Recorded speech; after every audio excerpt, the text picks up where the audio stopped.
নমস্কার, আমুদরিয়া নিউজে আপনাদের সকলকে স্বাগত। আমি ঋতু।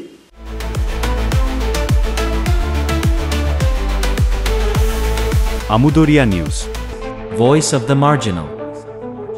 আজ বাইক অক্সিজেন ম্যান শঙ্কর রায়ের উদ্যোগে কোচবিহারে প্রথম নারীদের শারীরিক সুরক্ষার কথা মাথায় রেখে স্যানিটারি প্যাড বক্স বসালেন। রাসমেলার দেশবন্ধু মার্কেটের উল্টো দিকে শৌচালয় রয়েছে, সেখানে নিজের হাতে স্যানিটারি প্যাড বক্স বসালেন তিনি। স্যানিটারি প্যাড বক্স উদ্বোধন করেন কোতোয়ালি থানার আইসি তপন পাল। উপস্থিত ছিলেন চিকিৎসক অনির্বাণ সরকার, ছিলেন মানসিক রোগীদের নিয়ে কাজ করা মহিলা সদস্যরা, উপস্থিত ছিলেন সাধারণ মানুষ। কয়েকদিন আগে রাসমেলায় ঘুরতে আসা একজন অপরিচিত মহিলা সদস্য তার মেয়ের জন্য একটি স্যানিটারি প্যাকেট এনে দেওয়ার অনুরোধ জানান শঙ্কর রায়কে। মহিলা ও তার মেয়ে বাইরে থেকে কোচবিহারের রাসমেলা ঘুরতে এসেছিলেন, ওষুধের দোকান তেমন চেনেন না, ফলে শৌচালয়ের সামনে শঙ্করকে দেখতে পেয়ে তাকেই অনুরোধ করেন একটি স্যানিটারি ন্যাপকিন কিনে নিয়ে আসার জন্য। আর এখান থেকেই প্রেরণা পান বাইক অক্সিজেন ম্যান শঙ্কর রায়।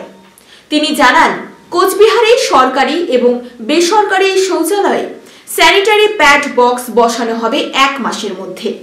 রাসমেলাতে লক্ষ লক্ষ মানুষের আগমন, কোনো মহিলার কোন রকম সুবিধা অসুবিধা যাতে না হয় এবং সুষ্ঠুভাবে মেলা ঘুরতে পারে এবং জরুরি পরিষেবা নিতে পারে, সেই ভাবনাতেই এই বিনামূল্যে স্যানিটারি প্যাড বক্স বসানোর উদ্যোগ।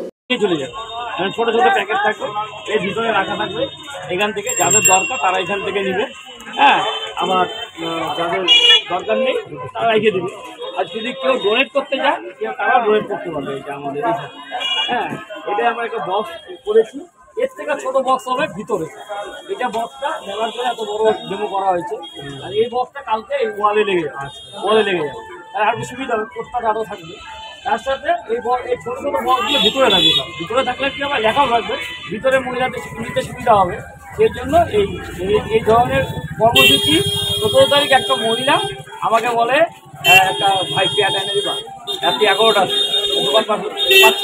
তখন এইটার থেকে চিন্তা করলাম যদি এই মহিলাদের জন্য সুরক্ষা নিজের জন্য করা যায়, এই চিন্তা ভাবনার থেকে এটা আজকে বোঝা লেখাগুলো একটু বড়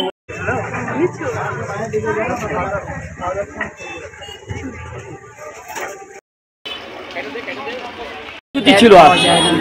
আজকে এখানে আস্থা ফাউন্ডেশনের যে কর্ণধার শঙ্কর দা আমাকে ফোন করে বলেছে যে দিদি রাসমেলার মাঠে এরকম 3টের সময় আসতে হবে। তো ফোনে মানে শর্টকাট শুনেছিলাম, কিন্তু এখানে এসে দেখতে যেটা মনে হলো, মানে আমি সারপ্রাইজ হয়ে গেছিলাম যে মেয়েদের জন্য এত সুন্দর একটা চিন্তাভাবনা করে, মেয়েদের অসুবিধার কথা ভেবে একটা স্যানিটাইজার মানে প্যাড রেখেছে। যে এখন মানে রাসমেলা তো অনেক রাত অবধি চলে এবং অনেক দূর দূর থেকেও মেয়েরা আসে, তো যে কোনো সময় এই সমস্যাটা কিন্তু মেয়েদের হতেই পারে। তো সেই সমস্যার কথা ভেবে যে শঙ্করদা এত সুন্দর একটা পদক্ষেপ নিয়েছে সব মেয়েদের কথা ভেবে, এই জন্য শঙ্করদাকে অনেক অনেক ধন্যবাদ। আর শঙ্করদা তো আমাদের কোচবিহারে খুব ভালো একটা মুখ, অনেক ভালো ভালো কাজ করে, তার মধ্যে এটা একটা। তো খুব খুশি আমরা। দিদি আপনার নাম? আমার নাম বুলটি দে পাল, আমি Coochbehar mental health right organisation Samrat. কেমন লাগলো দেখে আপনার? দারুণ লাগলো, এবং আগামী দিনে চাইবো যে আপনি আরো এইভাবে এগিয়ে যান মানুষের পাশে থেকে। ঠিক আছে, ধন্যবাদ।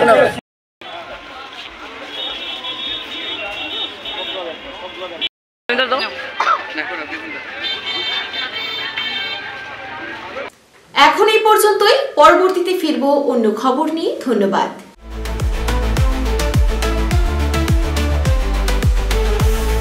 Amudariya news, voice of the marginal.